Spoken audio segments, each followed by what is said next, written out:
Hello दोस्तों, कैसे हैं आप सब लोग। Welcome back to my channel.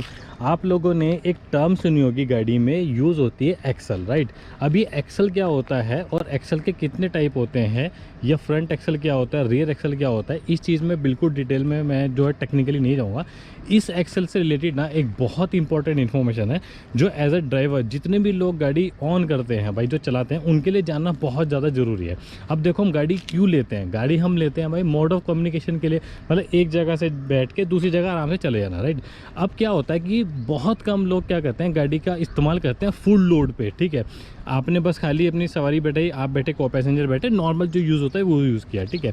लेकिन कई बार गाड़ी कई लोग पर्पस के लिए लेते हैं कि उनको गाड़ी में सामान या लोड वगैरह जो है फुल कैपेसिटी पे लेके उनको ढोना पड़ता है, तो उस पर्पस के लिए भी गाड़ी लेते हैं। तो मैं आपको बताना क्या चाह रहा हूँ, देखो सबसे पहले बात करते हैं कि एक्सल। अब जो एक्सल होता है ना, देखो ये जो आपको टायर दिख रहे हैं ना, दो टायरों के बीच का जो जॉइंट होता है, चाहे आप उसको रोड कह लो चाहे उसको आप बार कह लो, तो वो एज अ काम करेगा और उसको हम बोलेंगे एक्सल, ठीक है। तो ये तो बात होगी एक्सल की। अब ये जो एक्सल हो गया ना, फ्रंट एक्सल हो गया और ऐसे ही पीछे रेयर एक्सल हो गया, जो दो टायरों को आपस में कनेक्ट कर रहा है। तो ये जो एक्सल हो गया भाई, इनकी जो है अपनी एक इंडिविजुअल कैपेसिटी होती है वेट ढोने की, ठीक है। तो आप एक बार क्या करना, अपनी गाड़ी का कैटलॉग खोल के देखना, उसके अंदर आपको एक टर्म मिलेगी ये एक्सल की, जो मैं आपको बता रहा हूँ, ठीक है। अब ये जो एक्सल है ना, इसकी एक अपनी इंडिविजुअल वेट सहने की कैपेसिटी होती है, फ्रंट की अलग और रेयर की अलग, ठीक है। तो ये हर गाड़ी की इंडिविजुअल अपनी अलग अलग होती है। तो अगर मैं आप लोगों को फॉर एग्जांपल आल्टो की बात बताऊं, तो आल्टो का जो फ्रंट आपका जो एक्सल है और जो रियर एक्सल है, इसकी जो कैपेसिटी है फ्रंट वाले की जो है वो 630 kg है, ऐसे ही रियर वाले की 630 kg है। अब ये आपकी जो है गाड़ी जो डिफरेंट गाड़ी होगी और डिफरेंट कैपेसिटी उसके एक्सल के हिसाब से होगी, ठीक है। तो इसका मतलब क्या हो गया, फ्रंट में जो वेट ढोने की जो क्षमता है वो 630 kg है, मैक्सिमम कैपेसिटी इतना लोड वो है वो बेयर कर सकता है। ऐसे ही रियर वाला जो एक्सल है उसका 630 kg है, ठीक है।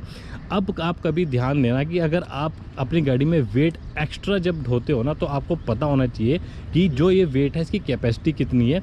आप पीछे सामान ज़्यादा रख रहे हो, सेंटर में रख रहे हो, या बिल्कुल फ्रंट में आगे रख रहे हो, ठीक है। तो ये जो कैपेसिटी है ना 630 से, फॉर एग्जांपल मैं आल्टो की बात बता रहा हूँ, तो 630 kg से ज़्यादा नहीं होनी चाहिए फ्रंट रेयर केस में, और रियर वाला जो है आपका एक्सल के केस में, ठीक है। तो ये इनकी मैक्सिमम कैपेसिटी होगी। तो ये एज अ ड्राइवर हम जो गाड़ी ऑन करते हैं, हमको जानना बहुत ज़्यादा ज़रूरी है, क्योंकि किसी भी चीज़ से ज़्यादा ओवर लिमिट करके अगर आप चलाओगे तो उसका नुकसान हमें ही झेलना पड़ेगा, राइट।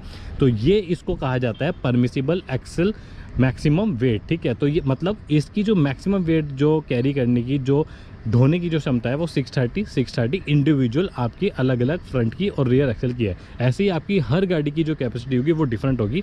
तो ये आपको इन्फॉर्मेशन कहाँ से मिलेगी, बिल्कुल सटीक आपका जो ऑनर जो कैटलॉग होगा वहाँ आप देखना। ये ऐसा बेसिक जानकारी हमें जानना बहुत ज़्यादा ज़रूरी है, राइट। तो होप ये इन्फॉर्मेशन आप लोगों को पसंद आई होगी। अगर आप लोगों को वीडियो पसंद आई है तो प्लीज़ वीडियो को एक लाइक, शेयर और चैनल को सब्सक्राइब जरूर कर देना। Thank you so much. जय हिंद।